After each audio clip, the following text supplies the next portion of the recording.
আসসালামু আলাইকুম, myself Lami Islam and welcome to my another video. আজকে আপনাদের সাথে নতুন একটা এক্সপিরিয়েন্স শেয়ার করতে চলেছি। বর্তমানে আমাদের এখানে অনেক পরিমাণে গ্যাসের প্রবলেম, চা বানাইতে পারতেছি না। সো আজকে আম্মু বলতেছে যে রাইস কুকারে চা বানা। আমি বলি কি এইটা সম্ভব কিভাবে? তো আম্মু বোধহয় রাইস কুকারে যদি রান্না করা যায় চাও বানানো যাবে। তো আমি এইটার জন্য তাড়াতাড়ি করে দুধ আর চিনি গুলিয়ে আমি রাইস কুকারের মধ্যে দিয়ে দিচ্ছি। এখন দেখা যাক যে আসলেই চা হয় কিনা রাইস কুকারে। তা আমি আপনাদের সাথে আজকে শেয়ার করবো যে আসলেই কি রাইস কুকারে চা হয় কিনা। সো পুরোটা সময় আমার সাথেই থাকুন গাইস। এই যে আমি রাইস কুকারে দুধ বসাই দিয়েছি এবং কি আমি লাইন দিয়ে দিচ্ছি। সো দেখা যাক যে চা হয় কিনা। সো হোপফুলি যেন হয়ে যায়, সাকসেস হয়। সো এটা নিউ এক্সপিরিয়েন্স, দেখা যাক হয় কিনা।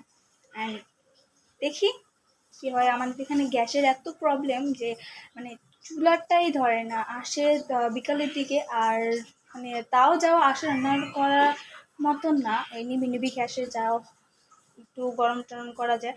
আর গ্যাস তো একবারে আস্তে আস্তে ওই রাত 1টা 12টা এরকম বেজে যায়। সো মানে খুব একটা খারাপ সিচুয়েশনের মধ্যে আছি এই গ্যাস নিয়ে। তো দেখা যাক কি।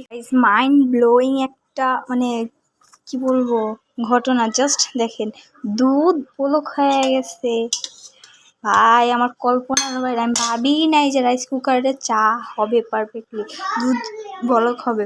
সো আমি এখন পাতি দিব, ঠিক আছে? পাতি দিই, যেহেতু চা বলক হয়ে গেছে। আর আমি চায়ের এখানে দুধ চিনি দুটোই দিয়ে দিচ্ছি।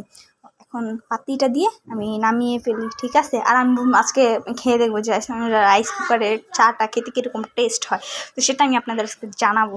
চায়ে পাতি দিয়ে দিছি, এখন আর একটু বলক হওয়ার পর আমি এটাকে নামিয়ে নিচ্ছি।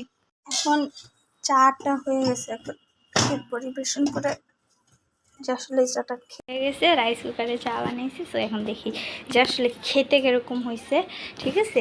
তো রাইস কুকারে চা আই ডোন্ট নো যে কেমন হয়েছে। তো তুমি খেয়ে দেখি যে কেমন হয়েছে। সেই মজা হচ্ছে চাটা।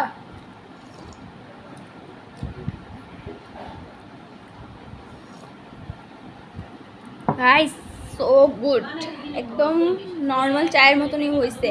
আর এখন থেকে যাদের যাদের বাসায় এরকম গ্যাসের প্রবলেম হবে তারা এরকম রাইস কুকারে চা বানাবে, ঠিক আছে? অ্যান্ড খেয়ে আমাকে কমেন্ট বক্সে বলবে যে আসলে তোমাদের কাছে কেমন লাগে।